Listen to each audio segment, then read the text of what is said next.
Good morning, everybody. My name is Mark Dougal, and I'd like to welcome you to today's instalment of the Australian Reform Roadshow. Today's subject is going to be the future of water. First, I want to introduce the panelists and our speakers today. And first, we've got Adam Lovell. He's the Executive Director of the Water Services Association of Australia, WASA. We've also got Dana Tanthiri Mudalagay. She's the Managing Director of Western Port Water, a utility in Victoria. Kevin Hutchings, the Director of Valid and also Water Sector Advisor here at Spica. And Richard Simpson, who's the Executive Director at Matamoto. I want to begin by handing over to Adam first, who's going to be talking about the future of urban water services in Australia and New Zealand. Adam? Right. Thank you very much, Mark, and thank you for having me along.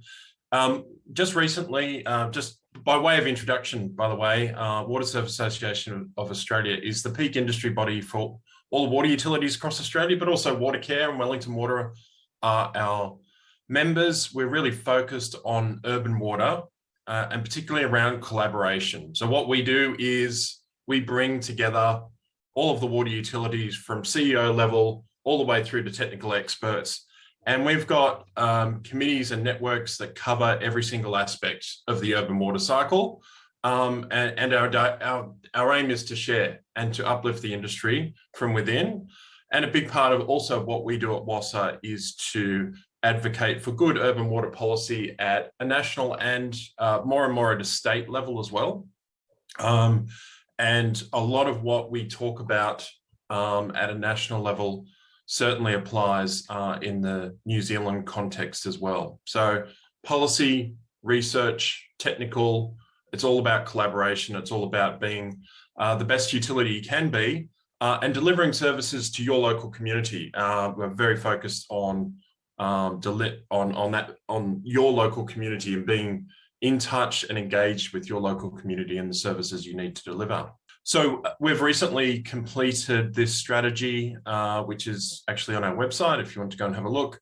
And when we're looking at the objectives, the targets for the industry, we've got these bigger picture things in mind across global and national impacts. Climate change, most definitely, and more recently, we've had around half of our members join the Race to Zero, the UNFCCC Race to Zero program, and more can join. And that's having a net zero target at least by 2050, but many of the water utilities are now looking at net zero by 2030. Very much, we've got a huge focus on customer and community expectations. We've just recently done a survey of 9,000 customers across Australia and New Zealand, asking them a range of questions, particularly around the trust and the value of water services that are provided. And that's been a huge, what we've seen across both Australia and New Zealand is consistent uptick in trust and value, which is a good thing for the industry. Macro industry trends, and of course we'll see rising interest rates, that will impact bills, no doubt. The bills will also be impacted by adapting to climate change. So things will be changing. There are some challenges hitting the industry after a big, long, flat period of flat interest rates. And the circular economy is a huge impact on the industry and the way we orientate ourselves. Many utilities in the WASA membership are actually changing the name of their sewage treatment plants to be resource recovery centres. Water utilities run and organise themselves around waste management. And that offers so many opportunities when you're able to align your organisation around not only three waters, but also the way you manage waste and the flows through your system. So these are the big impacts that we're seeing that would impact the industry at a very high level. So in the strategy, it's a three-pronged look at the strategy. They're the type of outcomes that we would push forward at a national advocacy level. Or at a state advocacy level or a provincial local government advocacy level, because these are the objectives that apply to every utility in some way, shape or form. It doesn't, a larger utility, a Sydney Water of the world, will have resources to be able to organise themselves differently to a smaller regional, but nonetheless, the objectives remain the same and the outcomes remain the same. Industry enablers around what does the industry need to have really full control of? These are the things that the industry can do on its own to improve itself, to uplift itself all of the time, and does not need to have external influences come in or you have to wait for that. These are things that are in your control. And the WASA priorities are certainly the area that we work on at WASA. And many of those I'm not going to speak about today, but I might highlight, for instance, performance improvement initiatives. We benchmark right across OPEX, across asset management, health and safety, energy. We've got a huge benchmarking program, again, which allows our members to compare themselves and to find out where they can improve. So I'm going to go into the industry outcomes in a little bit more detail now. The first one was meet and exceed customer expectations. And as I mentioned, customer bills certainly across Australia have remained relatively flat since around 2011 and 12. There was a huge increase in customer bills during the Millennium Drought. And that was when large amounts of water recycling and desalination, seawater desalination was put in place. Since then, it's been relatively flat, and certainly the larger members, the Sydney Waters and the Melbourne Utilities in South Australia, have an independent economic regulator that sets prices, at least ostensibly separate to the politics of the day. As I said before, there will be pressure on those prices going forward. Capital expenditure, we know, is growing, and what we're seeing really right across the board is a mixture of aging assets, a mixture of climate change adaptation, a mixture of bringing on digital and smarts, and all of those are combining to and growth, of course, although that's been relatively stunted for the past 2 years, but it will start again. And so all of these things are combining to see capital expenditure grow relatively quickly recently. And as I mentioned, if we look at the value for money across our customer survey, it's generally improved across the board, and that's a good thing. We want that to keep going. In fact, in the recent customer survey, out of all essential services, if you combine the Australian and New Zealand utilities, we were just behind postal services, and beats me why postal services have the best value for money rating, but anyway, they do, probably because everyone's getting deliveries over the past 2 years. When we talk about water sector resilience, in this sense, we're talking about water supply resilience in particular. There's the dam levels, just for an example, from Sydney over the past decade or so, and you can see in particular that the most recent drought was certainly the sharpest and the hardest that in recorded Sydney history anyway. And if you go, what we saw then though is that as dam levels dropped to around 40%, they basically went up to 80, 90% in the space of a weekend. And these are the huge challenges that we have ahead of us, is this seesaw effect of too much water, too little water. And it's a challenge in respect of keeping the community engaged with some of the challenges we have as a water industry. When customers see full dams, they'll say, "Why are you talking to me about water conservation or managing my water at home?" And it's because what we're trying to do is smooth over some of these sawtooths that you see there on the graph. The other piece of work we've done is to put purified recycled water on the table as an option. It's used in 35 cities and towns across the world right now. Perth is actually one of them, but ironically on the East Coast, there's a different political view about purified recycled water. We argue that the technology is there, the health guidelines are there, it's an option which is available. And taking that conversation forward, so recently we did a study where we collected up 330 new projects across Australia and New Zealand. We looked at the yield. And so if you look at these different water supply options and you look at the yield, you can see, of course, seawater desal, it's got a very strong yield compared, for instance, to water efficiency that's where the tap is, which is strongly supported and while it's a demand option, in general, it's a very strongly supported option, but you can see the yield is relatively weak compared to your bigger manufactured supply being seawater desalination or purified recycled water for drinking. And we looked at the costs. These are the median levelized costs for all of the options that are generally used across various jurisdictions. And you can see there, of course, if you flip that, so water efficiency is obviously the cheapest. The cheapest water is that's not delivered, is the best phrase you can use there.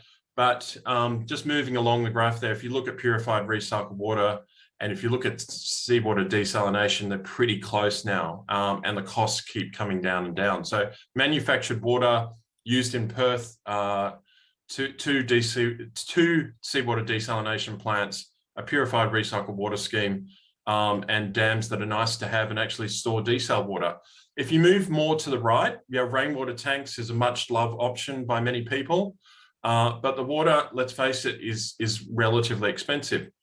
We'd never say rainwater tanks is the wrong thing to do, but everybody just needs to be clear about the cost. This is just levelized costs for the water that's actually delivered.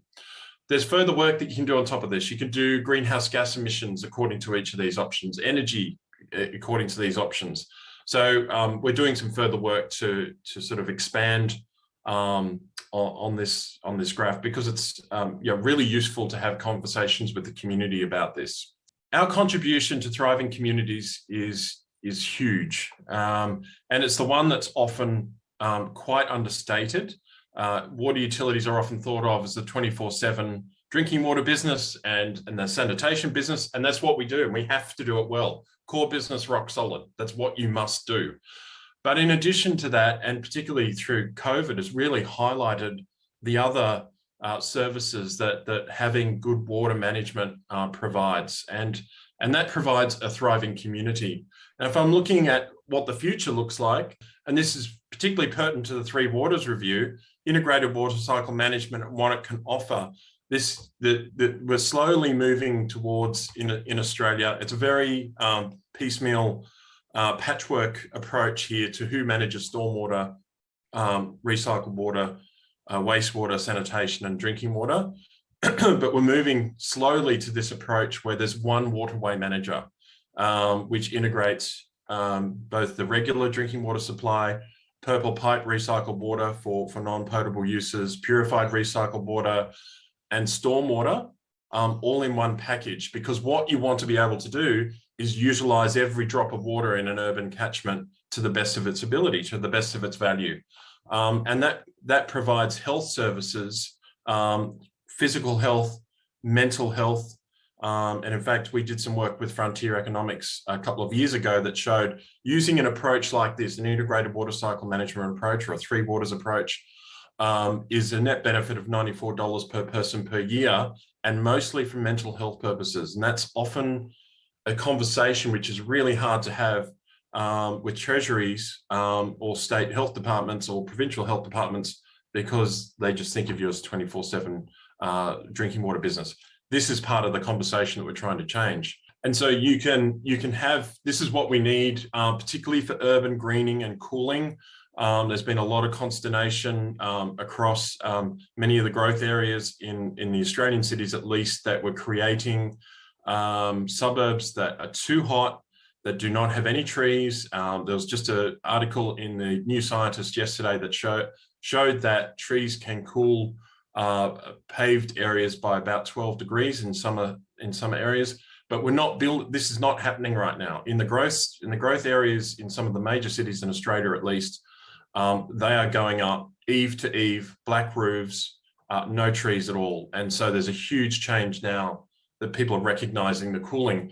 Now, to have these trees, to have this green space, you need to be able to manage your water much better than what we have in the past. So there's some big changes that we required at a policy level and a regulation level, just at a funding level, is one of the key things. And so if you looked at how you might deliver such an integrated water cycle management, if you look at a council-led versus a new entity, which is a brand new waterway entity, which would manage everything, versus existing entities or an existing entity, you can see that the base case of a council-led approach is significantly more expensive than being able to coordinate your services into a new entity or coordinate existing agencies.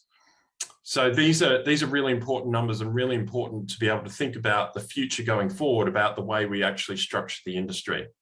And so moving into the circular economy, I'm super excited about our approach in the circular economy. It's become a conversation we have every single day. And it comes down in a case that you think about what it means to a water utility. It means energy production through hydrogen, and we'll be releasing a paper about hydrogen next week and its role with water utilities, biochar, energy efficiency.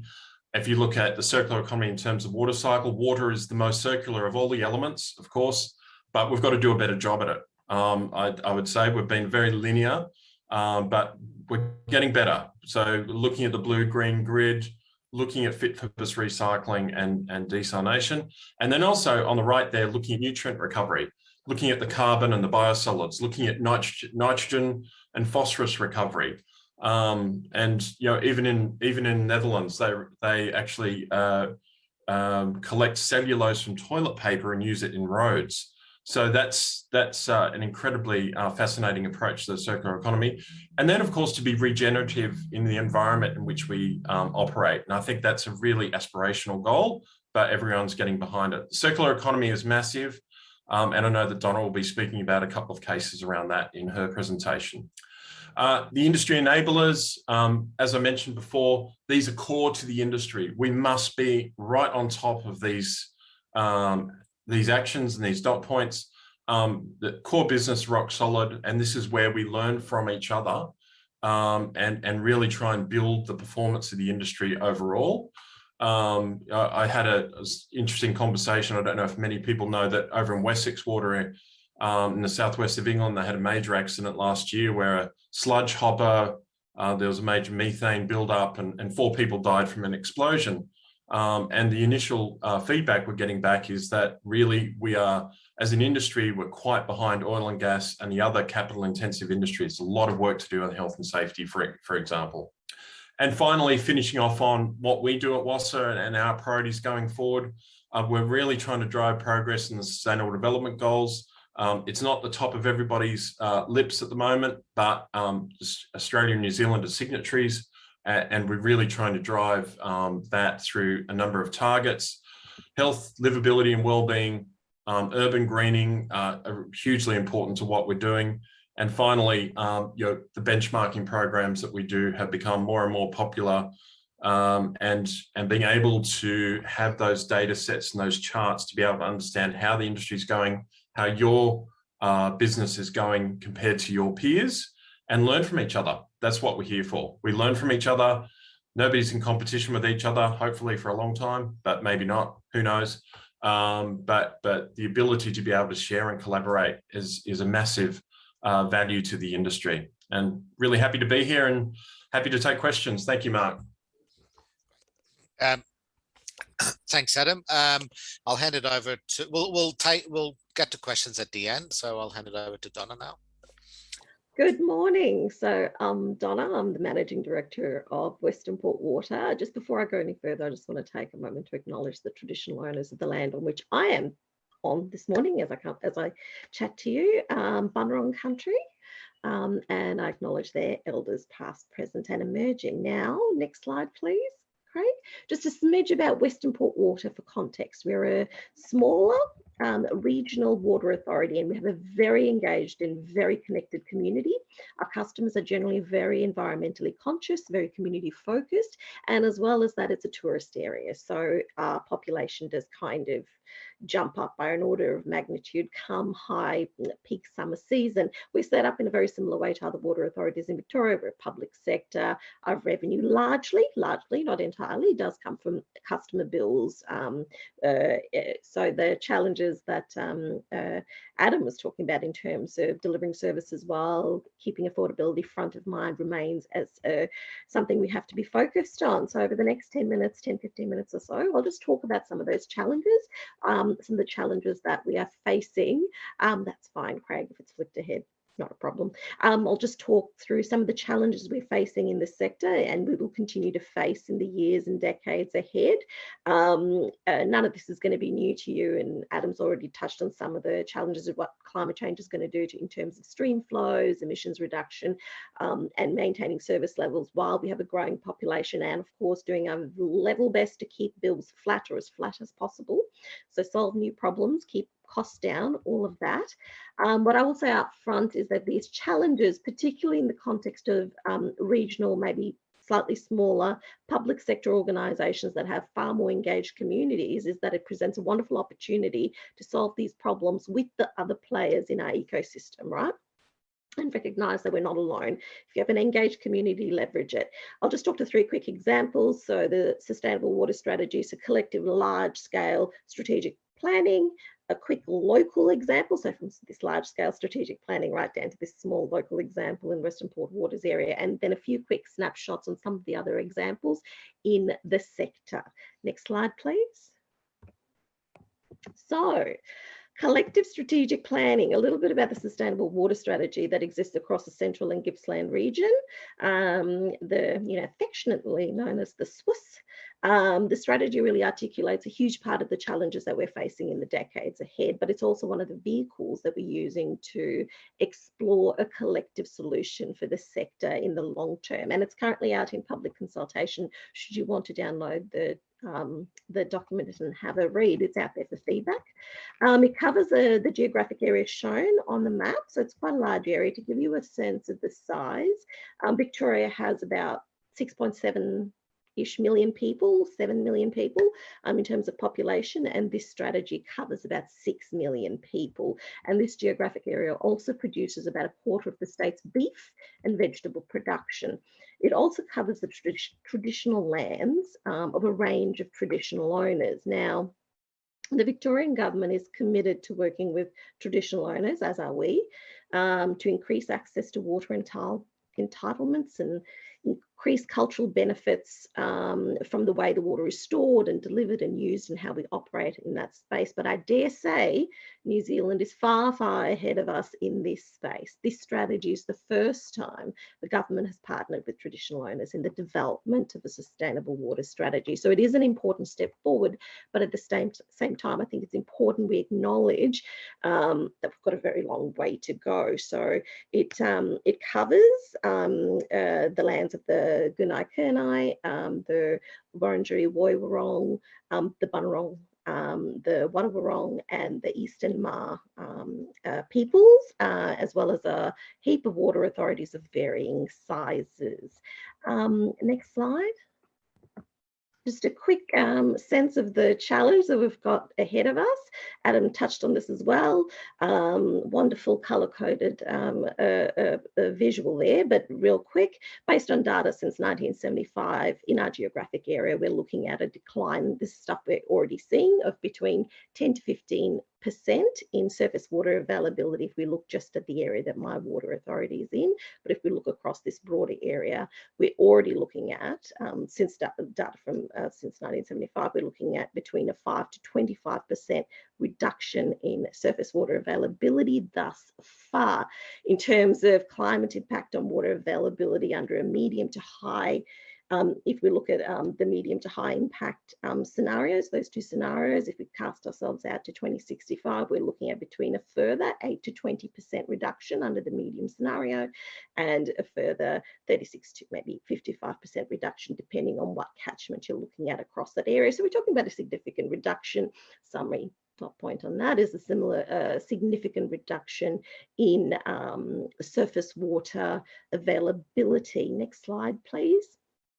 Craig, thank you. Concurrently, of course, our population is expected to grow between now and 2065, of course, largely in the cities, but proportionately regional areas are also forecasted to grow by about 50% in terms of population. Now, there is a level of uncertainty with those figures. There's been some observation during the pandemic that there's been a general shifting of people moving away from metropolitan areas into regional areas, but we will have to just keep an eye on that and see what happens. Regardless, an increase in population to cater for both from a drinking water perspective, but also from a food production perspective. Next slide, please.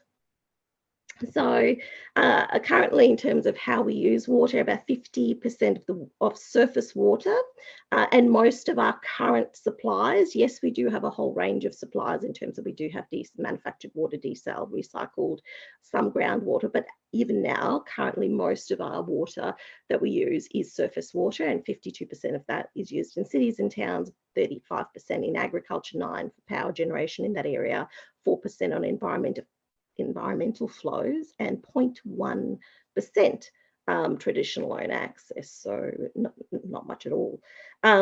With just if you draw your eye to the number of 871 gigalitres, so if we cast ourselves out quite a number of decades, where we're heading to is that the picture this paints is really just purely relying on surface water alone is no longer where we need to be. The challenge is that in this space, it's not about how we carve up and slice up the pie, but rather we need a whole new pie. We need a second pie, which is where the role of manufactured water and how we leverage things like recycled water come into play. Now, we need to create this together. It isn't a problem that is solved by one organisation working away on its own. Next slide, please, Craig. This strategy articulates what the challenges we have and the various mechanisms we can look at in terms of leveraging the full breadth of all the water resources that are available to us. And yes, water efficiency is part of the solution, but it's only a very small part of the solution, as I'm sure you've already seen in the, some earlier slides. But the point is having this conversation holistically across government, across multiple authorities, with the community, and creating this vision and this strategy that it takes us into the future.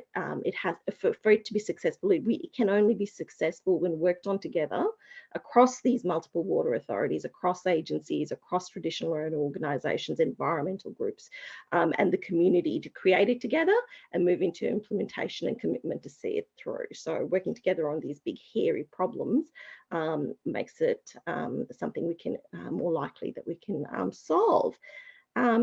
Next slide, please, Craig. Just a quick little example. So that was the Sustainable Water Strategy is really a much larger strategic, long-term strategic planning process that will then inform future actions for quite a number of us.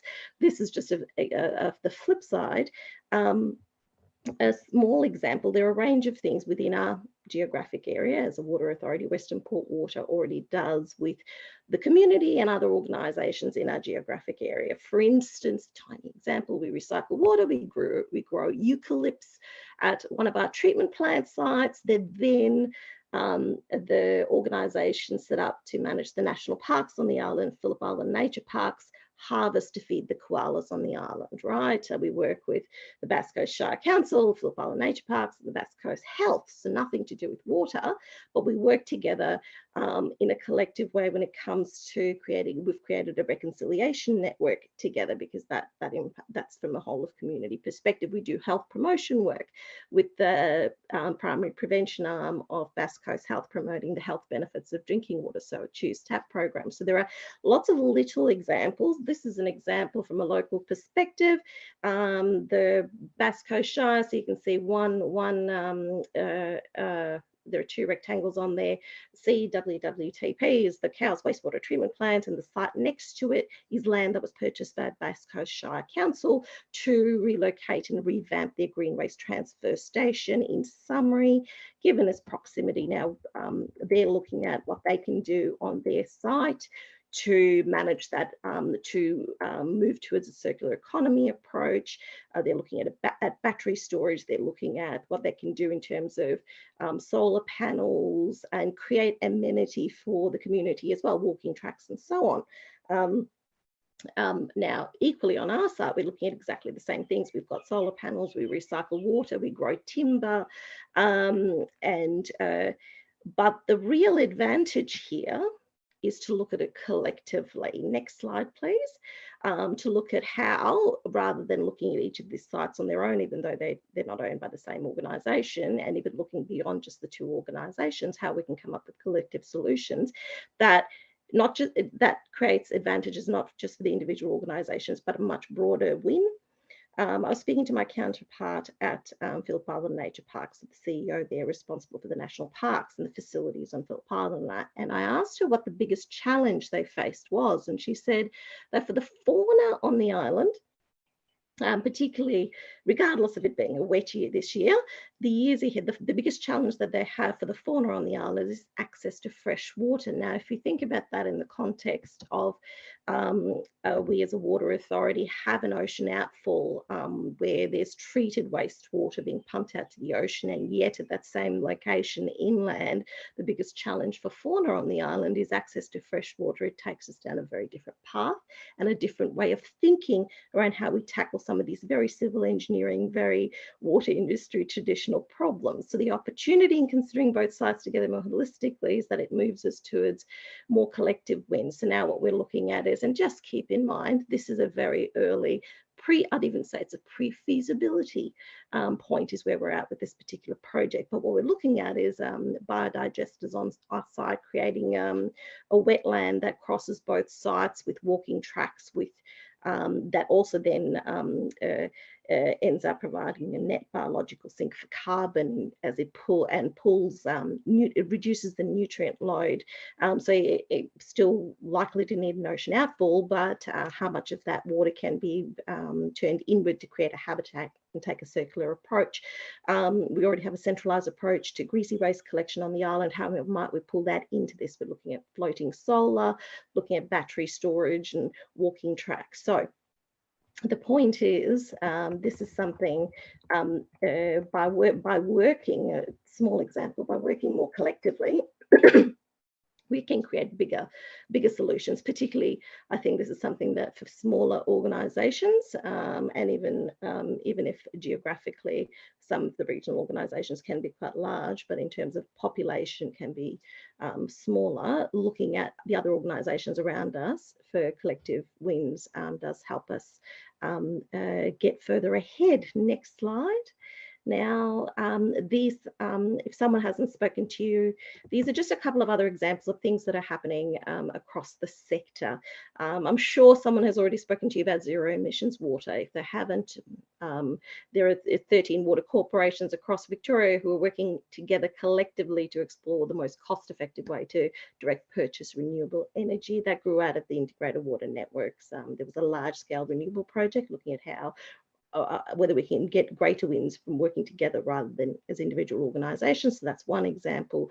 There are alliances set up within different geographic areas. So the Gippsland Regional Water Alliance is one that we're involved with. It's an alliance between 5 water authorities in the Gippsland area. There's a memorandum of understanding. We've got joint purchasing agreements.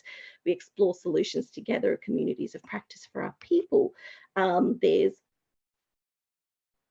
the little image there with welcome to Colac. There's a regional renewable organics network, Barwon Water, and 6 local councils have joined forces to look at what can be done around food. So organic waste from homes that council collects, how can that be used then with the Water Authority and the councils working together to create clean renewable energy and nutrient-rich products that can then be taken into, so biochar created to so not just produce clean energy, but then also create a fertilizer product that can go back to farmers in the local area.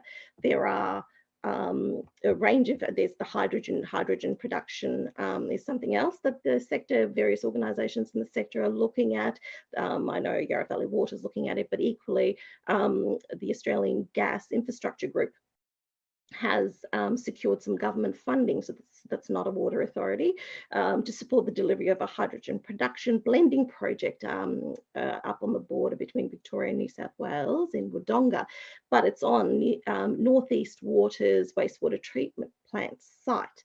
a very new project, but it'd be wonderful to see where that goes in terms of really advancing what we've done as a sector around the circular economy and that nexus between water and energy. There are also a multitude of civil society organisations that are emerging, that are very active in this space. I particularly want to call out the rise of community-owned renewable energy organisations. They are popping up all over the place. I know we've got in Phillip Island, Totally Renewable Phillip Island is an organisation that we're aware of. So again, another organisation to work with in terms of their focus on renewable energy, but also that circular economy. Lots of those sort of organisations are popping up. And of course, a great number of peak bodies in the sector are doing exactly that, focused on how we can work together more effectively for win-wins, sharing knowledge. So it is a sector that does share information and does share learnings, both good and bad. Some would argue sharing the bad is actually far more important because we can learn from others and lead us to better collective outcomes. And I have spoken very briefly about the role of traditional owners in the context of the sustainable water strategy.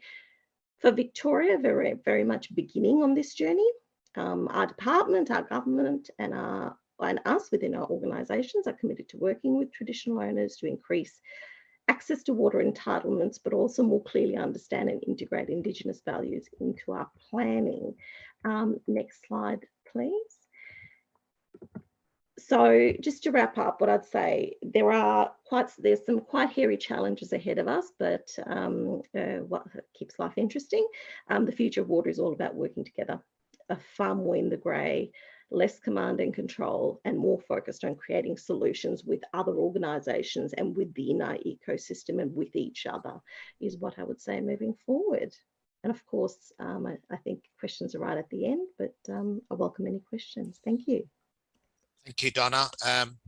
Just before I hand over to Kevin, so far, Donna and Adam have spoken about, I suppose, strategy and policy.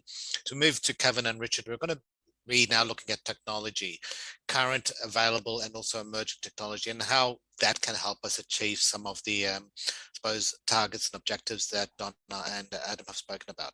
Kevin? Thank you, Mark. I'm just making sure this technology works, and I've been given control, I think.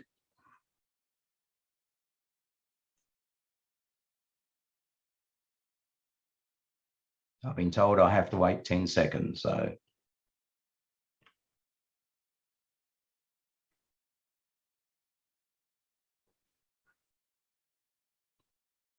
So I'm actually going to talk a little bit about innovation today and some past projects, because one thing that is known with these new organisations that have been formed in New Zealand is you will embrace technology, but you'll also generate it. The first one I want to talk about is the Peninsula Backlog Sewerage System. It was a big problem for us, 16,000 properties with fouling septics. We knew it was a 20-year project to complete and $500 million in cost. And one of the problems is we could only charge customers the price of $500. So it was a big impact on the rest of the customers. So I asked the management, what can we do? How can we address this issue differently? And the answers come forward, and we thought, well, this looks like a good project. If we lay 250 kilometres of pipe and develop some new technology, people will come and join in themselves, and we'll save ourselves $150 million. But we needed to develop new technology. Now, pressure sewage isn't new. Pressure sewage is used in New Zealand, Christchurch, and I think Northern Ireland as well. And indeed, this box here is what saved most of our money. It's the one box. We've been working on this for many, many years. It cost us about $2 million, I think, to develop. But it actually controls the flows coming from each property. And it's the first time in the world this has been done. This was the largest backlog project in the world, actually, at that time. So using directional drilling, putting in these pressure sewage units, we would actually rip out the septic systems. We knew that 45% of the septics were fouling. As we were ripping them out, they just weren't functional. So that would explain the contamination that we're experiencing in the ground monitoring that we were doing. But we would go in and rip out the septic, put in the new pressure sewage, do the wiring and the landscaping all in one day. So once the network was in, we could actually do this rather quickly and seamlessly. It took about 18 months only, not 20 years, to get the network in, and we could start connecting. So great for the environment. But why is the one box important? Well, we need to look at the sewer profile. And this is typical sewer profiles we see throughout the globe, really. But the peak happens around about 8 o'clock in the morning. People go to school, to work, and then they come home again, and the cycle repeats. Very similar, actually, to the electricity curve. But the problem is the design is, you can see the flow here is 25,000 litres per hour. And this is real data, 25,000 litres an hour. In fact, you'd actually have to build the system for about 40, because we all know gravity sewers leak. They do leak over time. They have illegal connections, and they have stormwater infiltration. So you have to have contingency in there for growth as well. But if you can control the flow, you can actually build it a smaller system. Treatment plants love flat inflows. So the system is intelligent enough to actually look at every property and control the flows. And we can see that the peak here is only 15,000. We still have capacity in the system throughout for growth in the future. And it's usually pumped off peak, but these pumps run for around about 10 minutes each day. So we have tremendous flexibility, unlike an electricity system, of course, which unless you've got batteries, you need that demand pent up. We can smooth this. We have 1,000 litres in each one of those tanks, and we can use that to our benefit. So this was a real bonus for us to downsizing, and that's where the majority of savings come from. And it was all because we developed the technology in-house to control those flows. And it's pretty much standard on all the backlogs that we do now. And the device is sold worldwide. But this the point I wanted to make, this would come from internal resources. And you will find that as you get into larger organizations, you'll have a lot of locked up talent that will go elsewhere if they don't get encouraged and you have the right board of management in place to encourage innovation. The second one I want to talk about is a project called Aqua Revo. And I mentioned Three Waters because I give credit to New Zealand for actually bundling stormwater in with the water companies. And if we had our time over again, I'm sure we would prefer that option as well. But we don't. The council still maintains the stormwater.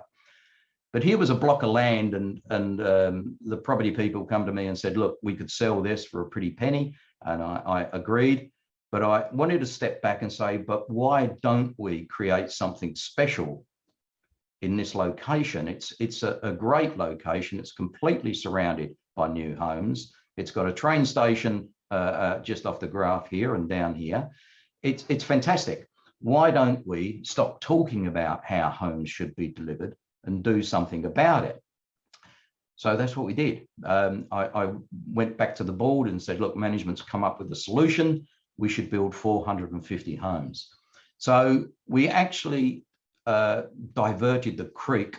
Adam touched on this, that if you actually have lakes within your subdivision, it provides cooling and provides a great environment as well. So we wanted to prove that concept, and there's a lot of data being collected from this site, lots of data, and they're even measuring temperature around compared to here. Lots of tree planting, and there's also a recycled water plant here, a small one, but we wanted to make sure we could do this on a small scale. And if we could return all the returned product, to the wastewater product, back to the houses as recycled water, that would be a bonus. And also water the trees. So this was on day one. You can see the water company and the developer together, which was quite rare because, in fact, we did have permission to go and build a subdivision. We needed ministerial approval. We obviously got that. In fact, we got 2 ministerial approvals because there was an election midway through this project and it changed. But here was the schematic of the layout of the land. And you can see the lakes there. And I went back to this site about 3 months ago, and this is that same map. Every block is sold. So it's become a tremendously successful project for the water company financially, but more importantly, the technology that we used in this suburb. So this was the main tackling, the point we wanted to tackle. Again, Adam touched on this: large areas of bitumen, concrete driveways, pathways, rooftops, not too much green left, and people are now building patios, you could see here as well. So pergolas. The chance of stormwater actually getting away here is quite slim. With the increased rainfall events we're getting, the stormwater system has to be huge. And sometimes it's 30 kilometres from the coastline. So not a great combination. So what we did was, again, use the one box technology and actually built intelligent rainwater tanks. So this is, we can actually read the incoming rainfall now very accurately. It's really spot on. So what this was doing was looking out, and this tank here, you could see it was 77% full. At 8 o'clock in the morning, it actually released water to give room for this incoming that was going to happen later that day, incoming rainfall, filled up the tank, and we ended up with the same amount of water. So it took the pressure off of the stormwater system.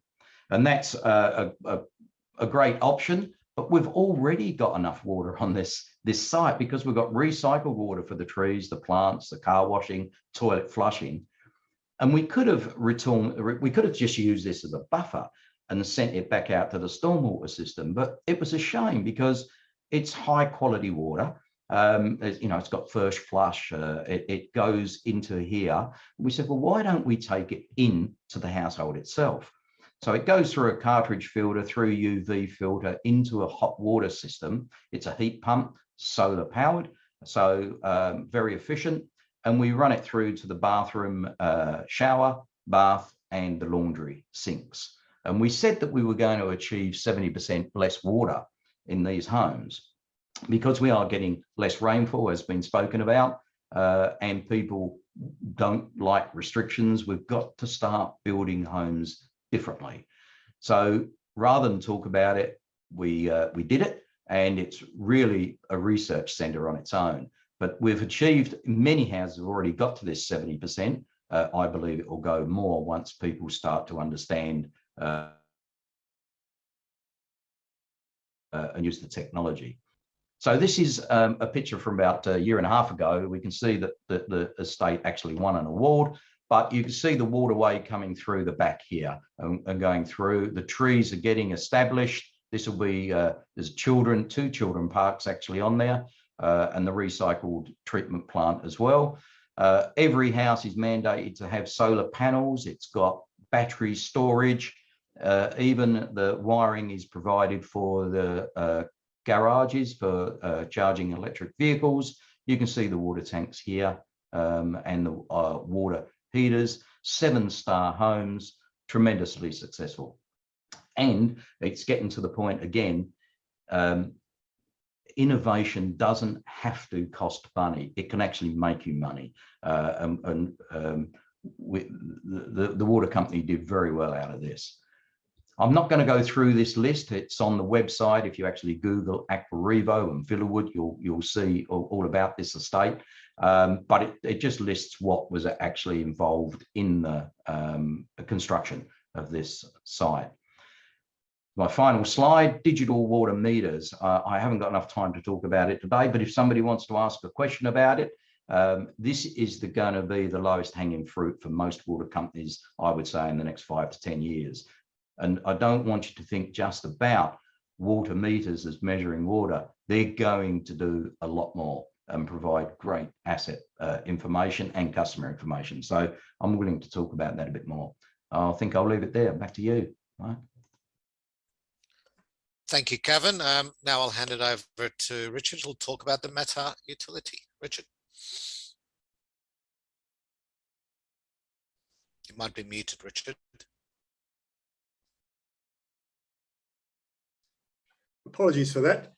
Kia ora, my name is Richard Simpson. I'm with Metamoto, and Metamoto is an independent advisor to government and industry. And so we've been focused on some digital engineering, digital twin, and geospatial. And we've had very interesting projects around the world, particularly in Australia. So with the water reforms, Southeast Water, that Kevin has been talking about, we were involved with advising them off and on for over 20 years now, including with the pressure sewer project.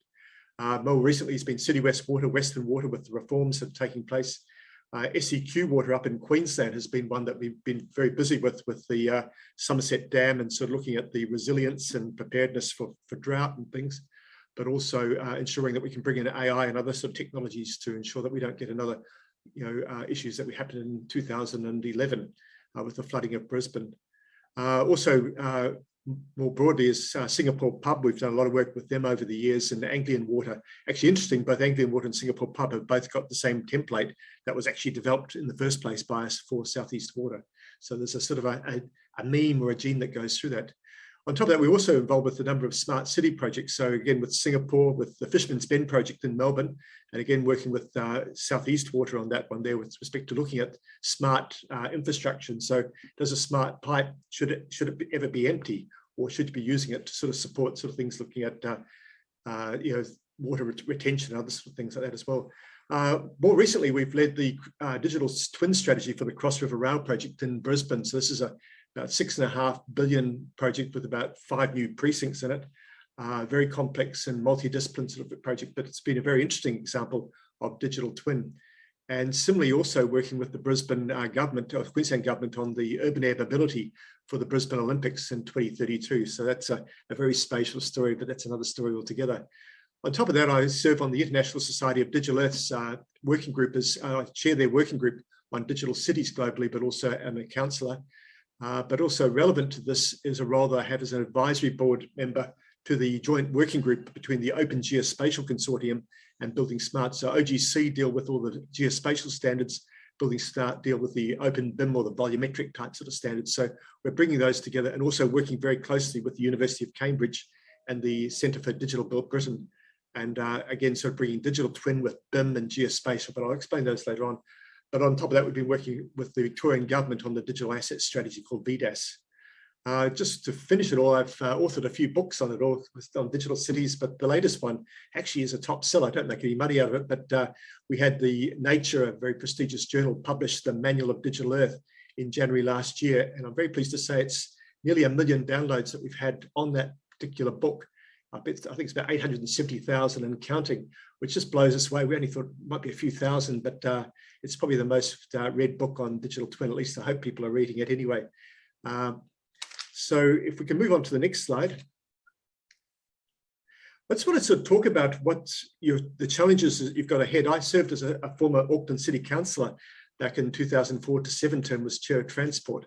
And again, sort of very sort of interested in sort of the way that New Zealand evolves. And again, we're champions for the amalgamation of Auckland. And when you start looking at the world, you've got the physical world and you've got the metaphysical world, or the digital world. And can we start looking at the metaphysical aspects of the digital sort of world and start fusing that together, both between the natural and built environment, so we have no sort of discrimination between what's natural, what's built, because from a point of view of a drop of water coming through it, it doesn't really care where it is. And similarly, when we look back at ourselves, and with Tangata Ora, with that sort of looking at the natural environment and looking at our health and well-being within that, we want to be able to sort of see the environment, our own health and well-being, as one and continuous between both, and starting to look at the sort of the knowledge and science that's coming together to allow us to get those better decisions. And water is very central to that. The next dimension is really looking at the growth, the economies of scale. We've got, over 50 water organisations within New Zealand at the moment, coming down to 4. There was talk of 1, etc., etc. But then if we look at it from a digital perspective, could we bring all that down to one and have it unified across the whole country? So we have this almost like an idea of a water utility as a service for the digital bit, and then we have the physical world that's there. So it's providing a service to it. And on the last dimension that we've got there is that whole maturing of the idea of a digital twin. And one thing, that digital twin can become sort of like a geometric artifact of something that's out in the world. Well, we've been doing that for 30 years. But as we start adding smarts to it and sort of making it more and more sentient and alive with what's going forward there, we're ending up with more and more digital twin and more maturity with that. But it's not just with the digital twin. We also speak about regulatory twins. We start considering things like the 3D cadastre, or looking at COVID hotspots and other sort of things like that. We can start looking at regulatory twins, which then twin policy with respect to place and things like that. So there's those things there. But again, starting to look at the Koru, or looking at sort of the way that this is almost like a Fibonacci series, if you like, going forward. Multiple dimensions are coming out, taking it into it. And New Zealand looks at the world in these sorts of ways. Can we move on to the next slide, please, Craig? So I just want to start with the natural and built environment to start talking about that continuum. So this is a diagram I've put together. It's a best guess sort of effort, but sort of putting together sort of the built and natural environments, just showing sort of the interfaces between them all.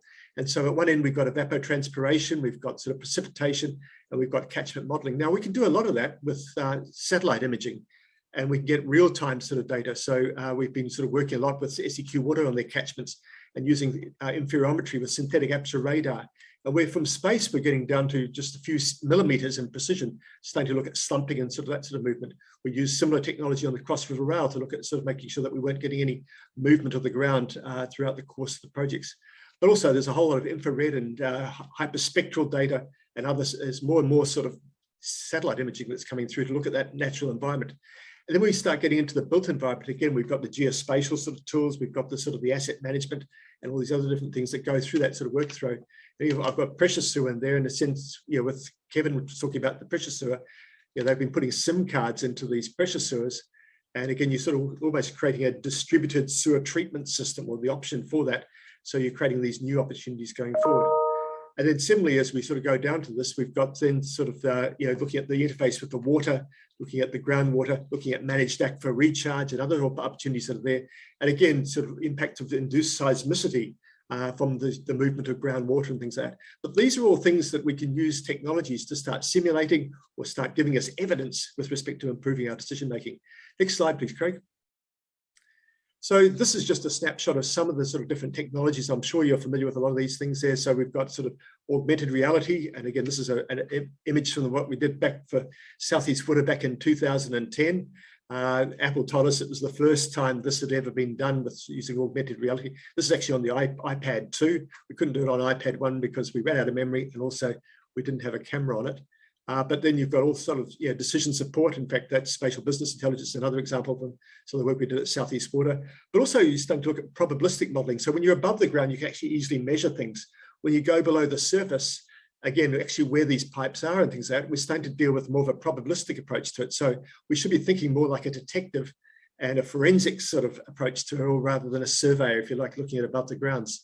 Again, we've got IoT, Internet of Things, so creating that sort of, turning what we call zombie twins or the zombie, data sort of models into the what they call the voodoo ones, where we sort of inject, we activate them with respect to sensors and things like that. And this is a company called Movis that we just sort of plug and play and add those onto the back of it all. But also there's a whole lot of other sort of data that's coming through with weather data. And also very important with New Zealand is looking at nitrate contaminations and other sort of things where the natural environment may be bringing health issues to us as well. Next slide, please, Craig. You there, Craig? Oh, thanks. So next one is just to talk about the environment and the health. Again, a continuum. We spoke about the natural and built environment as a common continuum. Let's think about our own well-being in terms of the environmental well-being. Next slide, please. And so again, this is something that is very close to the heart of Te Maori, and also looking at this whole area where we're just bringing the built and natural environments together. And so it's looking at sort of really where the Human Genome Project with the DNA modeling, and then we move on to a series of other different projects, to the Physiome Project, which Auckland University is leading up with the Bioengineering Institute there under Peter Hunter on this whole mathematical models of the body for drug discovery and testing. And then we put that virtual body into a virtual pollution field or other sort of things like that. And we start looking at with respect to the context of what we call digital Earth. So next slide, please. So the inaugural Digital Earth Conference, and this is something that New Zealand needs to stand very proudly about. The inaugural Digital Earth Summit was actually held in New Zealand in 2006. It was opened by Helen Clark, who was the Prime Minister at the time. And again, this was an initiative for New Zealand to show the world as a thought leader around sort of this mathematical model of the planet. And again, it's a big project. It's a project that will define the 21st century. And arguably, it's the most critical project for the future of humanity and the future of livability on this planet as well. To have this sort of dashboard. It's through sort of a lot of this meteorology and remote sensing and satellite imaging that we actually understand the implications of what climate change is about. And so starting to put this model together, but also then marrying it into the other sort of major initiatives. So next slide, please, Craig. So when you start looking at these challenges, we had the Human Genome Project, which was a massive project 20 odd years ago.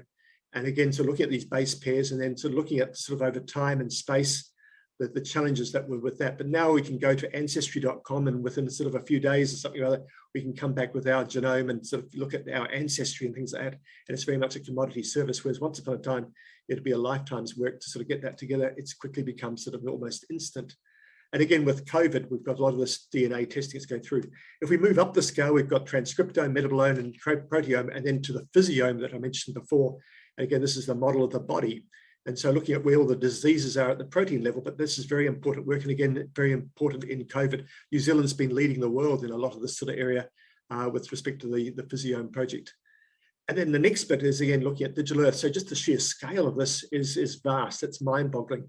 But imagine just modeling that entire planet in a way that we can sort of get better decision support, and we can sort of have much more demand-side management and evidence-based decision-making that's coming from sort of the sensors and other sort of things that we've got, while also respecting people's privacy and anonymity with amongst it all as well. But bringing that together, we will understand the impact of nitrates on cancer, oxides of nitrogen or volatile hydrocarbons, or fine particle emissions and all these sort of things there. We can understand that, and we can actually design and plan and mitigate against these particular issues there. So next slide, please. So when you look at a Digital Earth New Zealand, which we've been sort of trying to promote, we have a Digital Earth Australia, and the Australian government's put just under $1 billion into Digital Earth Australia. So this is a big supercomputer centre that's looking at all the satellite data that's being captured on a moment-by-moment basis over Australia. And also they've done the national map, which is a Digital Earth browser, which is pan-government. So you can go through and look at a globe and start looking at anything across the country. New Zealand is behind on that, but can easily catch up because we can just throw New Zealand in as a bit of virtual geography tied into that. But again, looking at this open and innovative layer there, but there's all sorts of different benefits for it. And there's everything from seismic monitoring right the way through. I know bits of these being done there, but bringing it all together into a common framework is the challenge, and that's the exciting opportunity there. Now, part of that would be sort of looking at this, would this be a foundation for a digital utility, if you like, so around, or digital cities as well, for meta cities or meta utilities. So a digital layering or framework that we can put across the utilities, which can bring our natural and built environments thing together. I'll talk about that in a minute, but there are other sort of benefits to it as well. But this is something for New Zealand to challenge, and again, it will lead the next knowledge economy. Next slide, please. So we talk about economy scales. How do we actually realize these digital utilities, these meta utilities? Next slide, please. So again, if you think of a meta utility, it's just that layer that sits above the existing utilities. It would be above a water utility, what we're talking about now, or it could be above the other ones here. But let's start with water for New Zealand. And then later on, we could perhaps put gas, because gas can come from sewer. We can start looking at clever things if we start to deal with this virtual modeling thing. Now, remember, the meta utility will be looking at that whole natural and built environment together as well. It would be the sort of the forum, if you like, that's publishing through and getting market pricing and demand side management aspects of it all. But also it would be the interface into the regulators. It's also the interface into the home. So with sensors and telemetry, with smart meters, sewer, precious sewer systems and everything else, and smart consumers going all the way through to a smart economy.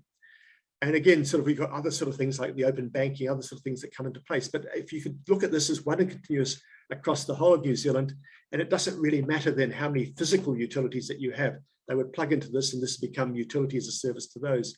So can we go to the next slide, please? So if we bring this into water, you see that the bottom line is sort of changed there. We've got entity A, entity B, entity C, entity D, and really at the end of the day, we don't really care how many entities are there. There's going to be a different skill set that will be attracted to work for these physical utilities. These will be people which are interested in the physical operations and everything else. But also there's going to be a special skill set. And as Kevin was talking about with the innovation, you want to be able to attract and have a stickiness to attract the best minds to these sorts of areas. And again, economies of scale and sort of having this as consistent there. But these are the people who are involved with the curation and the stewarding of the digital twin, if you like. On the bottom part of the people who are doing the stewarding of the physical assets and dealing with the operations on the ground. On top of that, then with the regulator, there's all sorts of really interesting ways that we can then be reporting in much richer ways than we have in the past. Instead of coming up with lots of documents and water plans, things like that, we can be reporting in a digital way, or we can be reporting in a way that the data can be mined out of it on a real-time basis. We can be addressing the COP26 goals. We can be addressing sort of the Natural and Built Environment Act, which is coming through to replace the RMA. And sort of, could there be interesting things there with respect to looking at innovating of that as a regulatory twin, as a digital sort of policy that can be tied into sort of what's going forward, because water is just so critical to our livability in New Zealand, and it's really the most critical infrastructure. This is the way that we're really sort of looking at that, sort of measuring and treasuring it in that sense there. And also with the UN Sustainable Development Goals, the SDGs, and then also other sort of reporting like the national performance reviews and things like that. This becomes a sort of medium that can be reporting to it, not just on a sort of a monthly or a yearly sort of cycle, but in real time, effectively down the track. Next slide, please. So the last part I want to talk about is looking at the digital twin maturity. And I said, we can have digital twins, they're sort of, can be interpreted in many ways. And again, so one of those sort of words that can be bandied around and misused, but there are different levels of maturity that we need to be considering with this. Next slide, please. So one of the things is we go back to the good old book, the ISO 55001. So looking at the asset management and the way it defines assets. And so looking at assets as a coordinated activity on it to an organization to realize value from assets. So in a sense, the assets aren't just widgets, if you like. We can have our digital twin being an asset. We can have our sentient asset, which is tied up with the IoT. But one of the things we actually looked at with Southeast Water is to say, could we consider a sewer spill as an asset?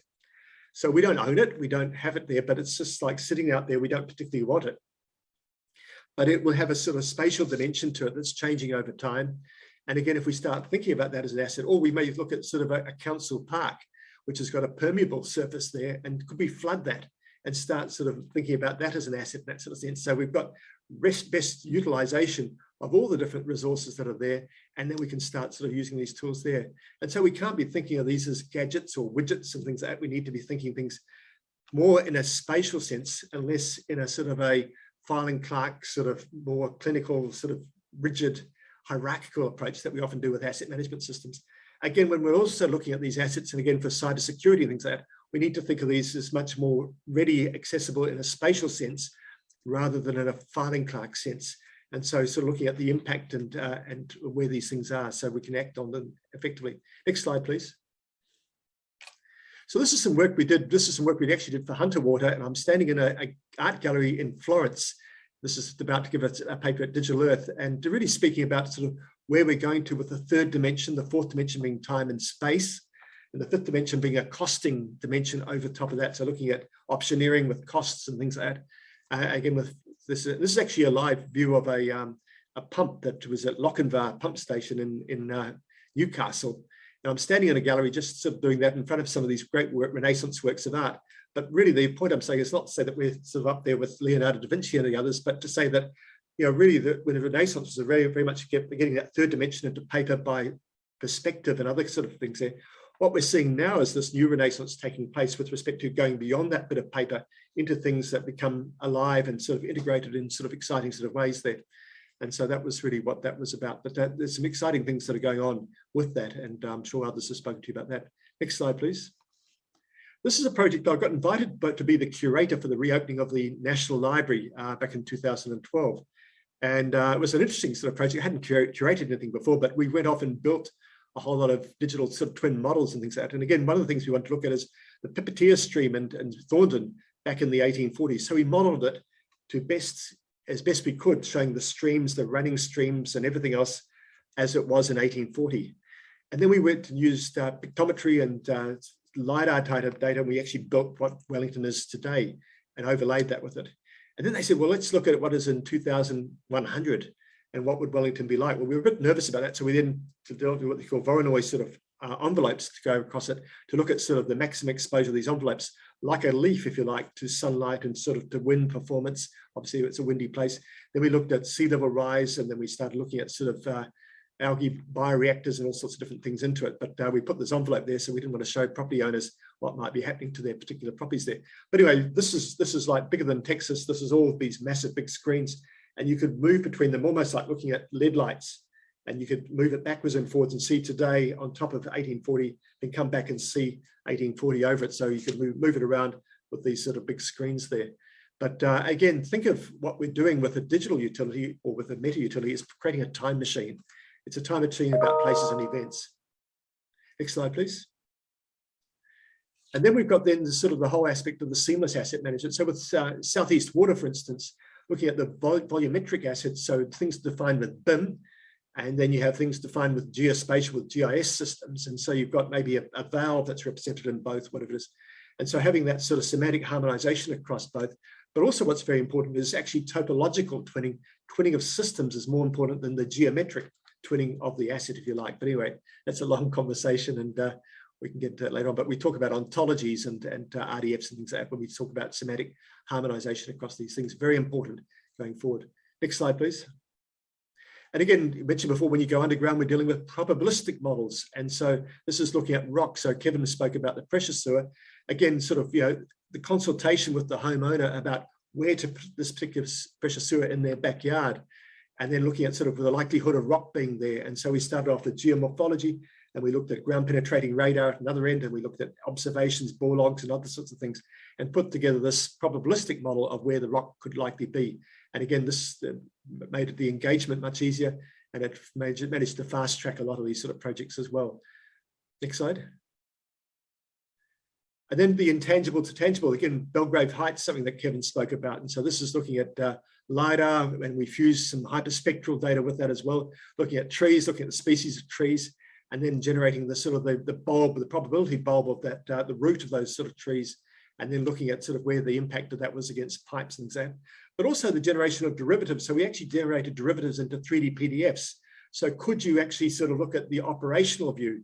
And so look at bespoke installation for that particular site, or maintenance, or other things that are very specific to that particular thing there. These are things that can be done, because once you go two-dimensional is like cave art. Three-dimensional is a much more richer description of which you can then sort of add other things onto it. So it becomes a knowledge enablement. So you can add, if you were to say designing a barbecue, you could show how to install a barbecue in 3D, which would be a very symbolic view in 2D. But we can start adding knowledge to it when we get into the third dimension. So it's just really a very rich data set of which 2D can be derived from it, or schematics can be derived from it in geoschematics and things. Next slide, please. And again, just looking at ensuring that evidence informs decisions. This is looking at going way back to the 1800s, actually, with Southeast Water, and starting to look at sort of different incidences that have taken place over time in particular areas. Again, that real-time sort of data that's can be coming in to support decision making. Next slide, please. And again, I'll just sort of touch upon this, but the idea of the site is physical with the Industry 4.0 with the digital twin. So reporting, analyzing, and sort of going through this maturing to predicting and then to integrating, prescribing, and autonomous decision making. So different things are at different levels, but a autonomous car could be an autonomous decision making system. Great example of that. Or we're doing some work with Whisk in Christchurch at the moment, and this is looking at autonomous urban taxis, if you like, that fly. That has to have that. We've got the healing, self-healing of the data as well. But I'll move on to the next slide. It's an example from Southeast Water. So this is looking at a mature digital twin, which they call the OptiFlow. And this is bringing in, they had three-dimensional models of the pipes. They had 3D topologies of the networks. They had really good data. They had rule bases. We had regulations. We had tide simulations. We had manhole models all in 3D, which we use sort of LiDAR data for that. We had hydrography. We had telemetry. We had pump profiles, et cetera, and then we started to look at sort of the issue of basically looking at sewer spill scenarios, and could you have this as an autonomous network that could go forward? And so the success of it, that was that from the pilot project, it said, yes, you could do that. You could have an autonomous network, but also it provides things that were discovered in the journey of this, is to look at knowledge exchange between people who had been in the workforce for a long time, passing on their knowledge and experience to people new to it. And so that sharing that goes across at the people level, but also very important in terms of sort of just the protection of the environment and doing things. One of the interesting things was that is that to emphasize that digital twin is about the whole supply chain, is when we first did it, we weren't getting the best results. And that was part of the thing. We assumed everything was a new pump.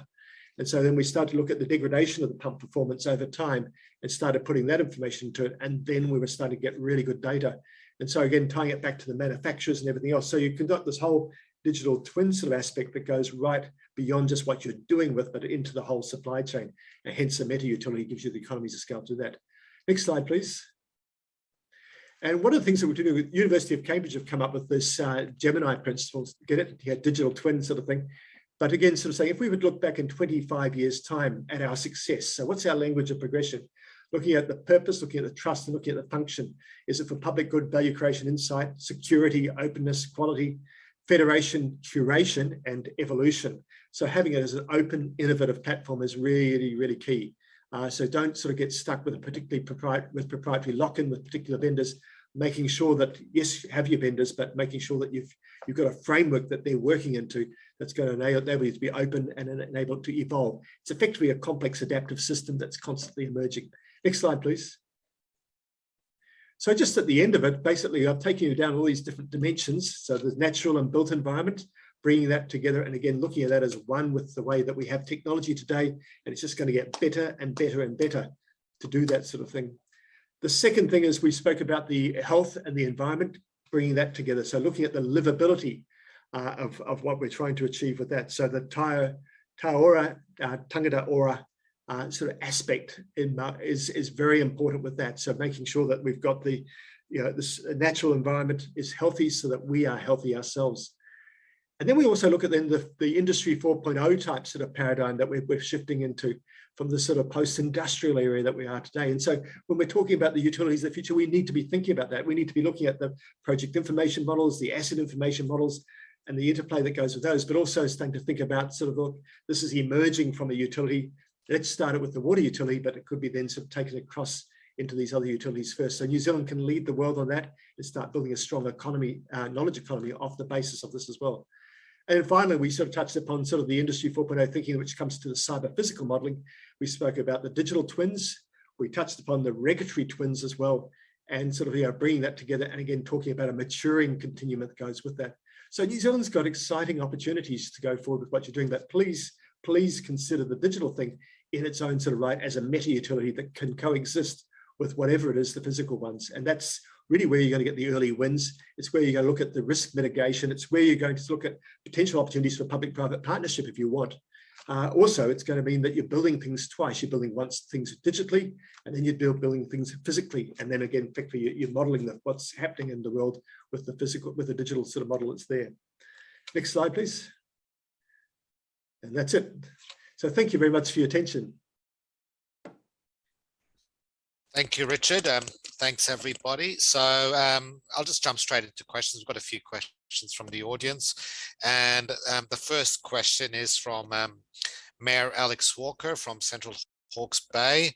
And Alex is asking, I'll direct this question to you, Adam and Donna, maybe Adam first, about integrated water cycle management. She said it's fascinating, but is it happening in smaller towns in Australia as opposed to just the big cities? Maybe I'll start with you, Adam, and then Donna, you might have a better example of that. Yeah, it is. It is. It's, under our federated model, each state has its own rules around integrated water cycle management. There's no sort of federal formula for this to happen. And each state has its own approach to it. But we see it right across country. Adelaide, it's in regional northern parts of Adelaide, in regional parts of New South Wales and Queensland, but it's all quite different. And in fact, one of the most heartening and interesting aspects of integrated water cycle management is the APY lands up in the sort of border of South Australia and Western Australia. A big Aboriginal community where they've actually using reuse on the football oval. So there's some stunning photos of just red earth, red desert, but this green football oval, which brings the community together. And I think that's the why of integrated water cycle management. It's community, it's health, it brings people together, and people value that, particularly in regional parts of Australia, because it's that ability for green to bring people together, to have different sorts of water delivering that green and livable community. But Donna will have some real life examples. Yeah, it absolutely does happen in regional areas as well. And I think, Adam, what you were touching on there, it really comes down to the impact that we have and the impact the availability of water has on the quality of life well beyond drinking water supplies and agriculture, right? It's around the impact on businesses, tourism, the livability of our cities. So just some quick examples. We recycle, and we're continuing to increase the amount we recycle. So recycled water reuse is at about just under 10%, for our water authority, and we're continuing to focus on that. But it's not just that; it's also things like stormwater, how these resources are then redirected into creating not just whether it's providing it to golf courses and farms and reuse during dry seasons in that context, but also public amenity, as Adam pointed to. So absolutely does happen. What I'd say is it's a picture that looks at what we're looking at is this broader picture of all these different sources of water and fit for purpose uses, right? So even within, if we looked at recycled water as one little part of it, even within it, class A, class B, class C, and different fit for purpose uses across all of those. Thanks, Donna. Thanks, Adam. I'll follow up again with you, Adam, and this is a question from Hugh Blake Manson, and it touches on what you've just been talking about. He's interested in the detail behind that $94 per year saving that you've spoken about. And I was thinking about, as you mentioned, that is how is that linked to mental health? Because you said it's a mental health benefit, I think. So, and I'm happy to provide, happy to provide further information through you, Mark. That's a report that we have, and happy to provide that further details. But what Frontier did was they actually modelled a business as usual, which is the sort of piecemeal approach to drinking water, sanitation, stormwater, all those sort of services, to a fully integrated water cycle management plan. They also modelled a rehabilitation of a concrete creek, renaturalisation of that. And then also what we've just been talking about is greening ovals and parks in a regional community. And all of them, by far, the biggest health impact was in mental health. And it's because, particularly over the past 2 to 3 years, there is a massive amount of literature out there that's being published, which demonstrates the benefits of people's mental health when they're in nature, when they're attached to nature.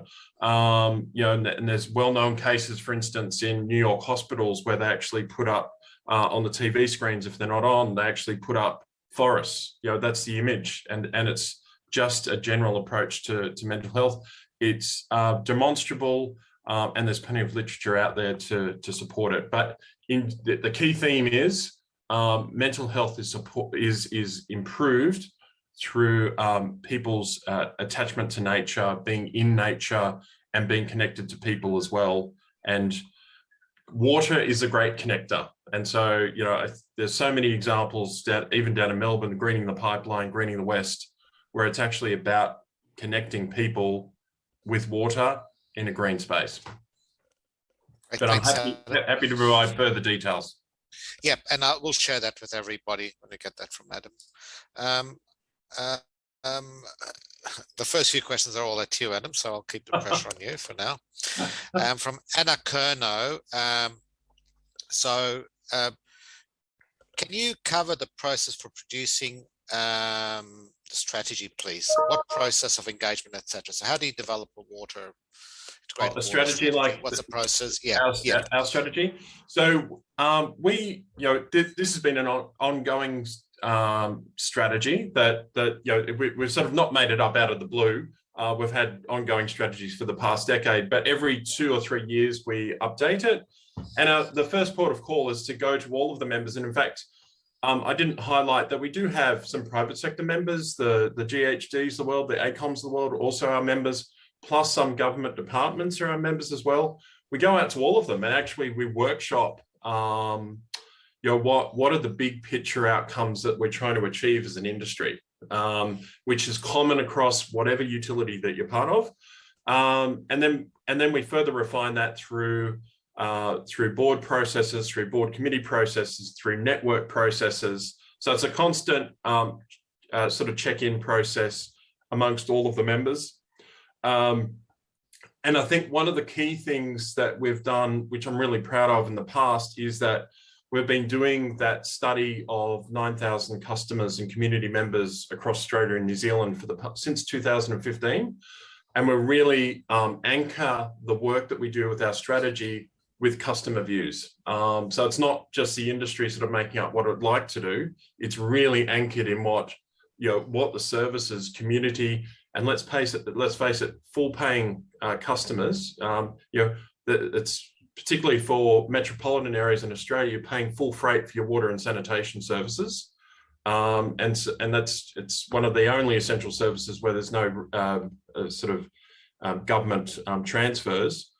And so it's really important that customers' views are reflected in the strategy we develop. So our strategy is anchored in what the customers' views are, but it's mostly done through our board committees and expert networks.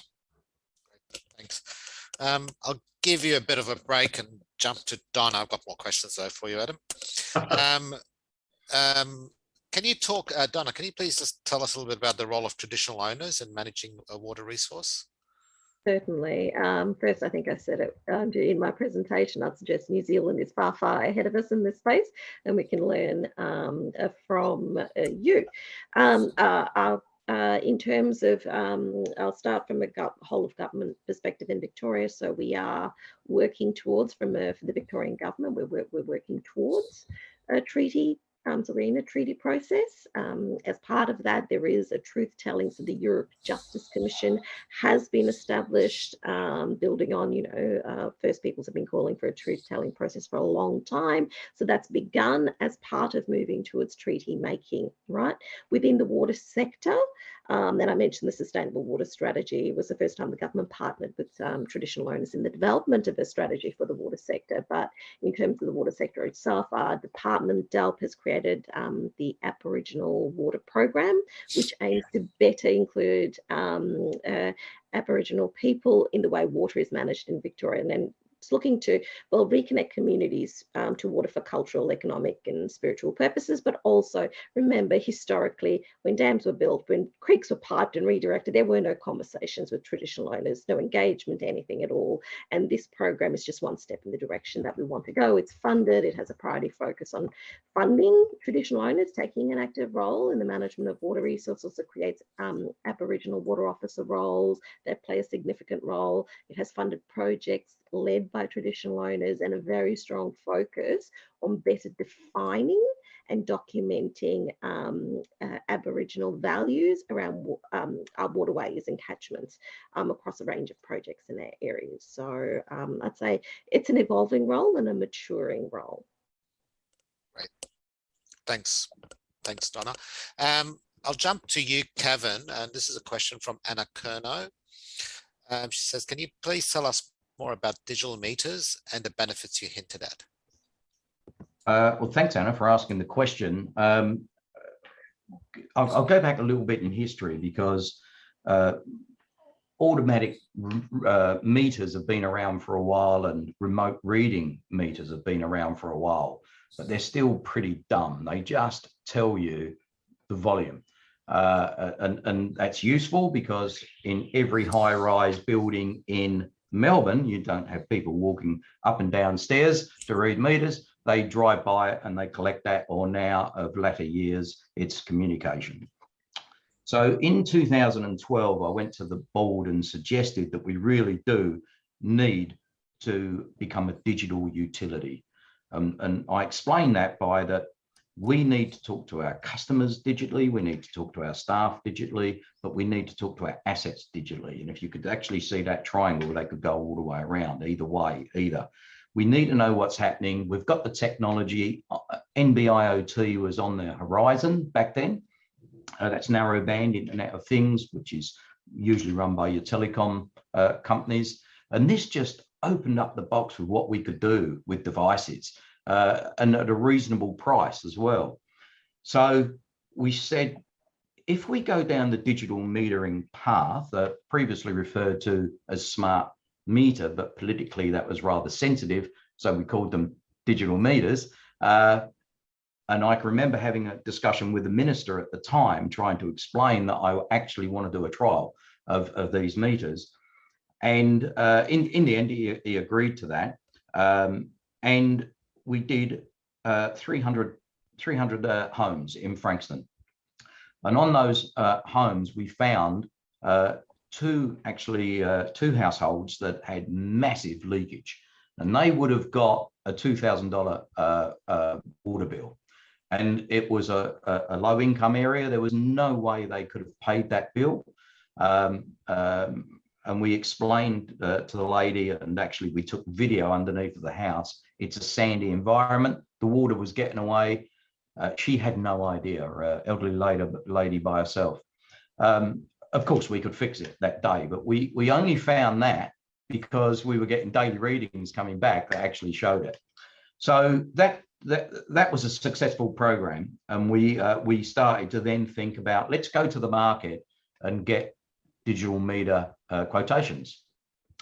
But we said, we don't just want something. We're not going to waste this opportunity. We don't want just a meter that reads.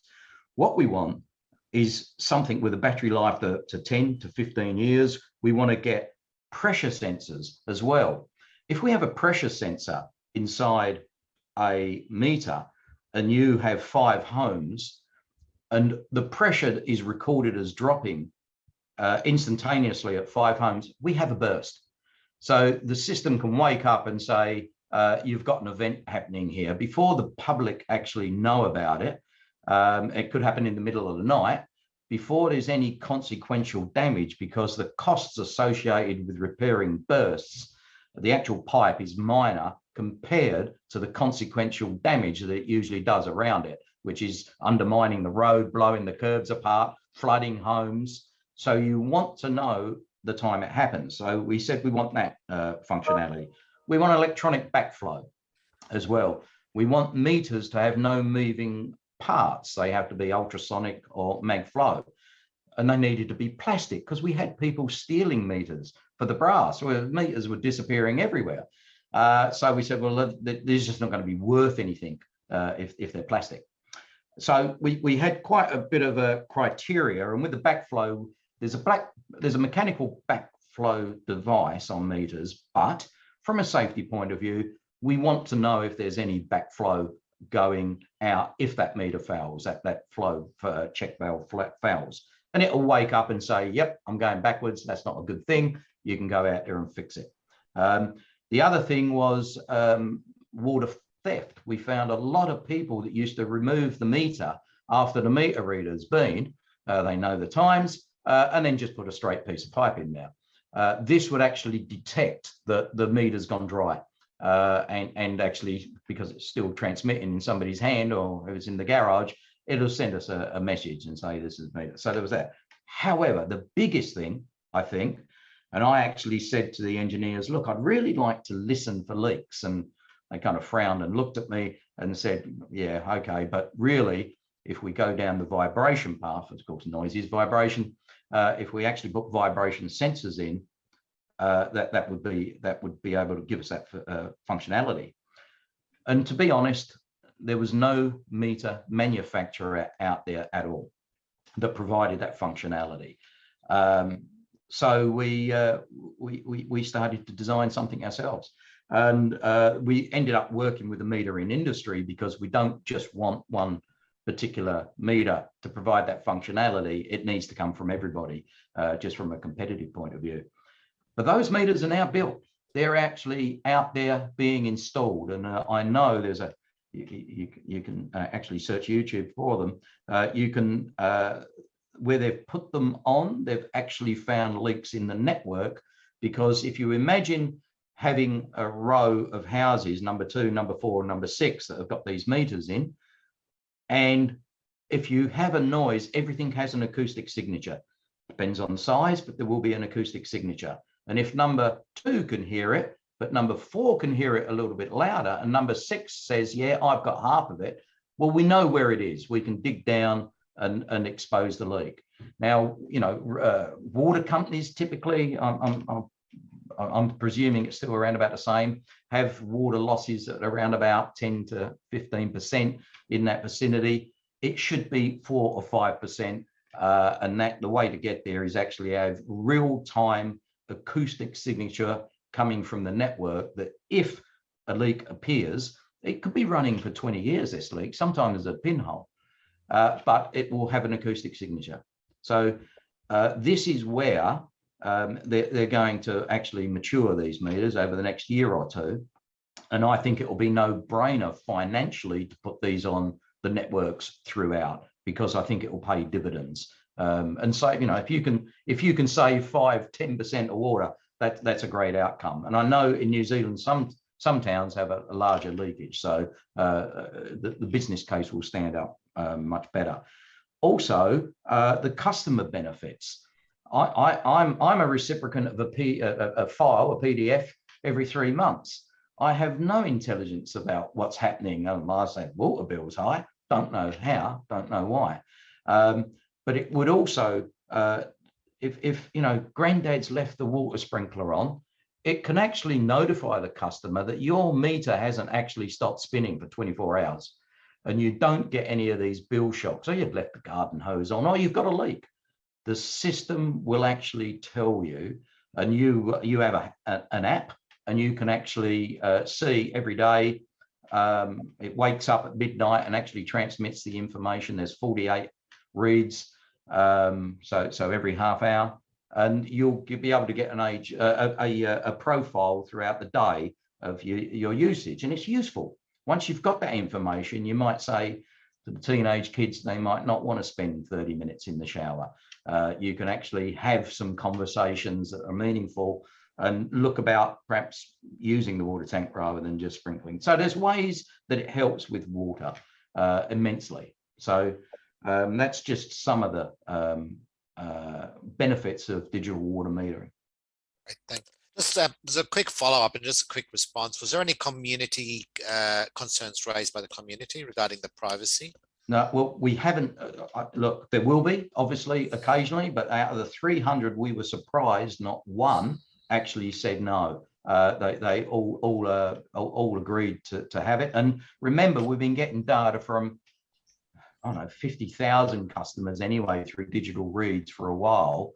But once we explain to people, and that Aqua Revo site's got digital metering on both recycled and their drinking water inflows. Once they've got the data and it can save them money, and it will save them money in the end, they seem to understand why it's there. We do nothing other than data, other than read the volumes and send a bill. It doesn't go anywhere. It helps us make decisions and inform the customer if there's an issue, but that's about it. Great, thanks, Kevin. I'll jump back to you, Adam, and another question here from Anna. There's a couple of questions, but one is, what measures do you include in your statement support customers in difficulty? We've got a huge hardship program that we work. Probably the more exciting one at the moment is the development of an MOU with the Energy Charter. So the Energy Charter is a group of CEOs of all the energy retailers, most of the energy retailers around the country, and we're actually jointly identifying customers that are in hardship, and you can put in programs in place ahead of the time they're actually in really deep trouble to actually manage their way through, paying water bills and paying energy bills. Energy bills are generally a lot more expensive than water bills. But what we're trying to do is reach a point where customers are identified before they're in deep trouble. And it's a hugely important program. And Yarra, Donna's old company, is truly a national leader, and they developed the Thriving Communities Partnership as well, working with banks and with other credit providers to really work on programs to pull vulnerable and customers in hardship into a means of actually paying off over time their bills. It's so important for the mental health of people who are in hardship, because generally you find that they're in poor mental health because of the state, their financial state as well. So there's multiple benefits of being able to identify these customers quite early. Eve, a colleague of mine at WASA, is presenting to this group next week, and she can provide some more details around that as well. That's her program. Thanks. Donna, perhaps in terms of, I suppose, your area, because I do know your area, and you probably have a massive demographic of people. Yeah. Some very wealthy and probably some very poor. And yes, so there is I say from a water sector perspective, hardship and supporting vulnerable customers has been a huge focus across the sector, not just at one organisation. At Western Port Water, particularly during the pandemic, our approaches, and it's not just Western Port Water, our hardship programs were revamped and constantly checked in on recognising that there were people's employment and wages being impacted, but also looking at commercial organisations, which historically we haven't done, right? We sort of didn't have, we had hardship programs for residential customers, but not necessarily the commercials. And what we have, in terms of key things that we have implemented, as well as supporting people with grants and flexible bill paying, we've put a stop on collection activities and changed the conversation. So it's you know, the resources that would normally go into collection activities have been shifted to having different sort of conversations. So whether it's text messages going, we noticed that you're very prompt in paying your bills. You seem to have missed it this time. Were you aware of our hardship programs? Were you aware of the flexible bill paying options? So changing the conversation has been a big part of it, as well as the flexibility and the hardship support, and expanding it to cover commercial organisations, particularly remembering that our region, there's a huge tourism. Tourism is a huge part of the businesses in the area. You know, the population booms during tourist season. So then we're being in lockdown for as long as we have has meant that all those businesses have struggled a bit. And that's probably something we'll take forward. The programs are put in for our commercial organisations in our area to support them. Those hardship programs are something that we've already rolled forward for at least 12 months, but we're likely to keep as a permanent win. So I'm not actually sure I've answered your question fully there, Mark.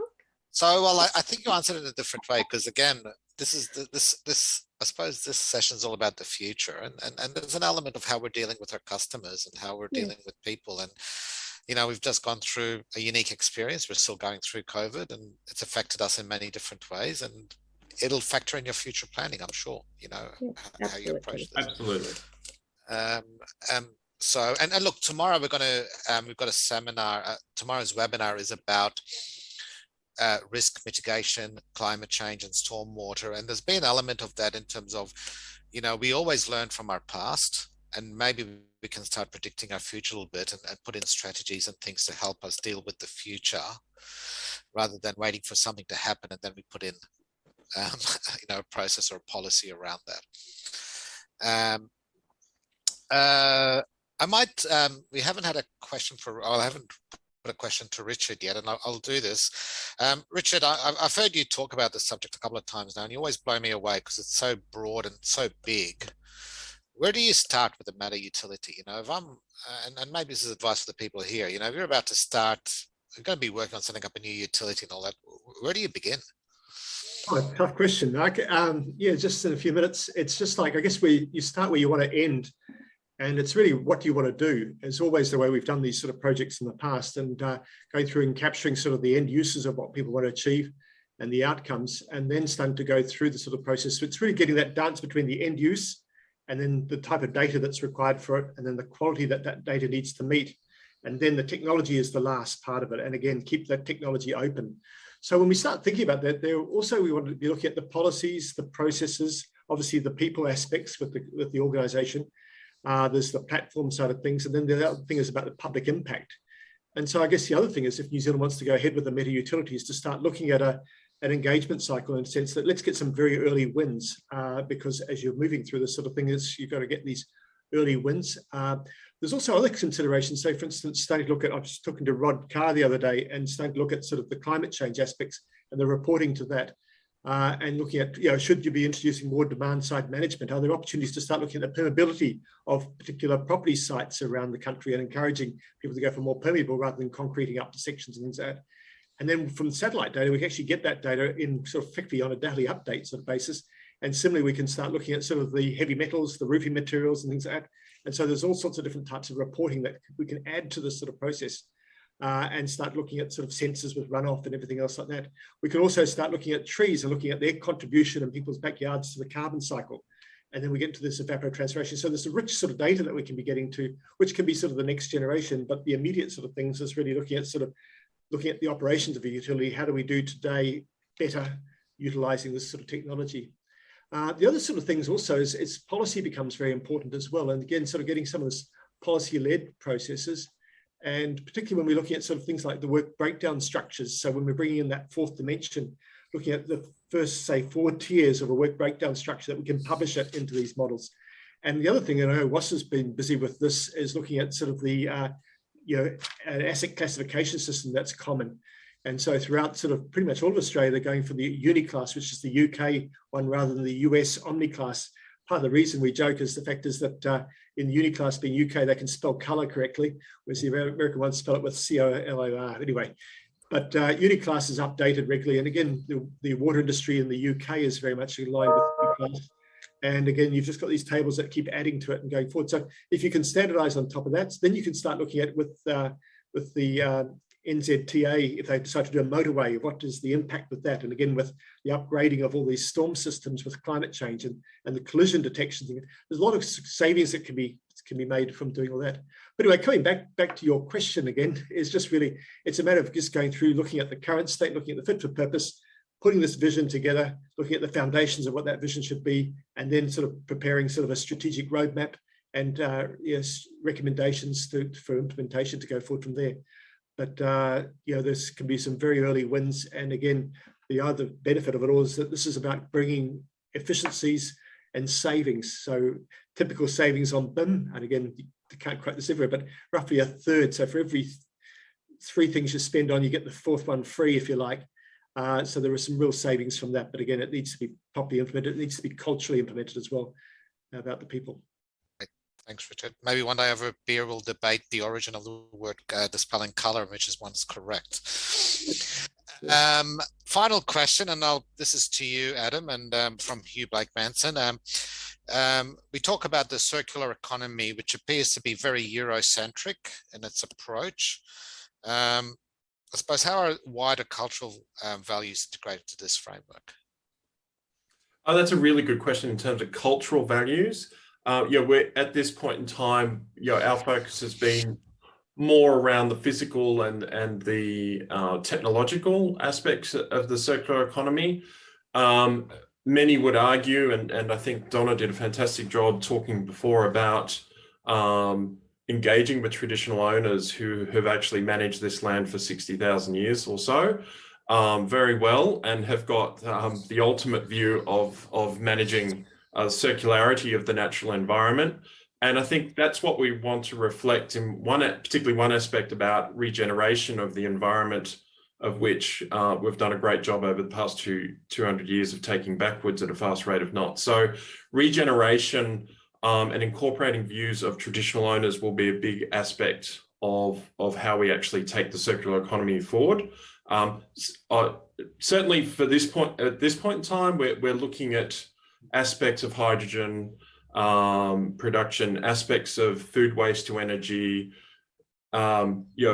thinking about water utilities as different businesses rather than the drinking water and sanitation services that we have to do, obviously, but but what does that look like in the future? And I think if there's one thing that I think Kevin touched on it before, is that if we had our time again in Australia, we really would think differently about the way we'd set up the 3 waters, as you call it, or integrated water cycle management, because we're on the back foot still in many respects. We're having to sort of engineer this from behind, so to speak. But it does offer a lot of opportunities too for us to because we are absolutely centered on what customers and communities are seeking from water services, designing what that future looks like. That combines in with the data that Richard and his work is incredibly important, to be incredibly on top of what we're trying to build these water utilities as new businesses into the future. Great, thanks. Thanks. Just Sorry, yeah, Donna. Quick add on to that.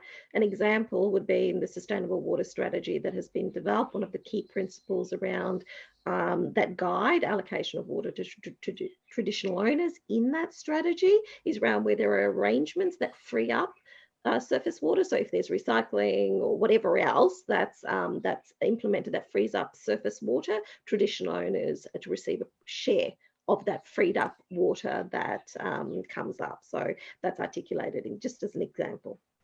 Good example. Right. Yeah, thank you. In terms of summing up now, just a couple of minutes left, and I was about to say something, but a message came in on the chat from Councillor Waru Panapa.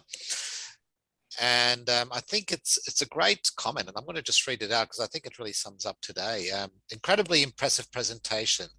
The question is how to get collaborative buy-in from all parties, from the whole of government to iwi to residents. The concepts presented are so complex it is almost impossible to take step ones towards implementation. Can't wait to see how we realistically adopt this comprehensive vision. Sorry. I was always at the worst time. Can't wait to see how we realistically adopt this comprehensive vision. And I think that's a really great statement to sum it up, is where do you begin? There's so much. Today's seminar has been the biggest and most complex one we've presented, and certainly the longest one too. And each topic today is a seminar on its own, or a webinar on its own. So maybe I'll put each panelist on the spot and just ask, you know, how can you advise Councillor Warupanapi, you know, I suppose, what is step one towards, I suppose, what they need to do in New Zealand to create these entities, to take, you know, embrace the future, use technology, and that sort of thing. So I'll put you first, Kevin, this time. Okay, thanks. Look, I think first thing, it's never too late to start. So it's not about looking to what other organisations have done and regretting that you're behind or in front. It doesn't matter. It's about having that journey. And the most important, I think, here is going to be culture within the organisation. It needs to understand what the customers, the environment needs. So actually, and we're all been in that situation where a number of companies have come together into one, and you get a wide spread of different cultures come in. It's actually harnessing that, because there is a lot of locked up talent internally, but it's also about using the services of others that are out there. There's a lot of good organisations out there that can help hold hands and take you on this journey. They've done it already, so sometimes you don't need to be on the bleeding edge. Somebody usually has done it, and you can save a lot of time just by talking to them and actually going and visit them and learning and coming away. So I think it's actually a very exciting time for the New Zealand water organisations, because they can actually look around close and afar, and they've got this great opportunity to create something quite special with their own people as well. Thanks, Kevin. Richard, I'll pass it to you. Yeah, no, good question. It's and again, I totally agree with Kevin. It's culture, because it's going to be winning hearts and minds. And I guess the other important thing about culture is you think about this. This is a moonshot project for New Zealand, And it should be considered like that in a very positive sense. We know it can be achieved. It's just really, as I was saying before, what do you want to achieve? Define that there, win, and then sort of put together a sort of a strategy which wins hearts and minds. So what we want to do is create a language of progression that we're moving towards this moonshot sort of capability that's there.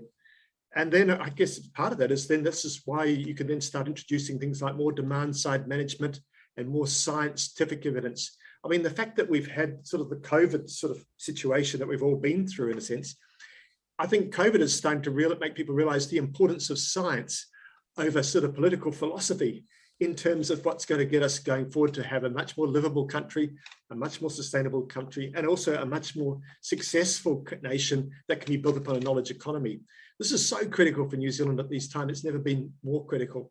And water is just critical, for going back to what Donna and Adam and Kevin talked about. I mean, water is that sort of enabler for a livable community and livable people. Great, thanks. Donna. Culture has been mentioned. What I would say is better together, and culture within not just the organisation, but the broader sector. So working together with the broader sector and your broader ecosystem to achieve things. Now, I'm a bit of a public sector geek. I'm deeply passionate about what the public sector and the water industry is here to do. We're here to serve customers and community. We provide an essential service. So working together to achieve all of that, having a culture that really focuses on, we're here to provide something that is so essential, not just for now, for life, but for the long term, to me is the key to start with. Then whatever challenges you have, you tackle together. You're tapping into the brains and the hearts and the talent of your broader sector. And following that, customers are key. Remembering that we're here to serve our customers, so keeping their needs central to decision making, really understanding what their priorities are and how that fits into the broader picture, I think is absolutely key as well. Great, thanks, Donna. And finally, Adam. Yeah, I'm going to pick up on where Donna left off there, because I think that the customer is the key for me. Because whatever the shenanigans that are happening in government, be it at the highest levels of government, at national level or at state level, if you're delivering great services to your customers, that's your job. And I think the other thing which I've noticed, my previous life was at Sydney Water, where and the industry has come a huge distance. It was all about engineering. It was all about the physical assets and about doing things with fun things, But we have progressed so much to be really in tune with what the customers are. And I think to use any opportunity to engage with customers. I have spoken so much to the point of vomiting about wet wipes, but you know what? It engages people about sanitation services, because we've never talked about that before. People always want to talk about dam levels and drinking water supplies. They don't want to talk about sanitation services or wastewater services. But if you can use that opportunity about wet wipes like I have, it engages people. Then you start talking about the circular economy. Then you start talking about the future for your business going forward, whatever it might look like. So use every opportunity to engage with your customers, with your community, however trivial it might seem, because people have got so much on their plates every day, that just use those opportunities. If you're delivering great services to your customers, you're absolutely doing the right thing. Excellent, thank you. Quite poignant to finish on what not to flush down your toilet. I like that. Thanks very much, everybody. Thanks to the audience for joining us today, and thank you to the panelists for your contribution.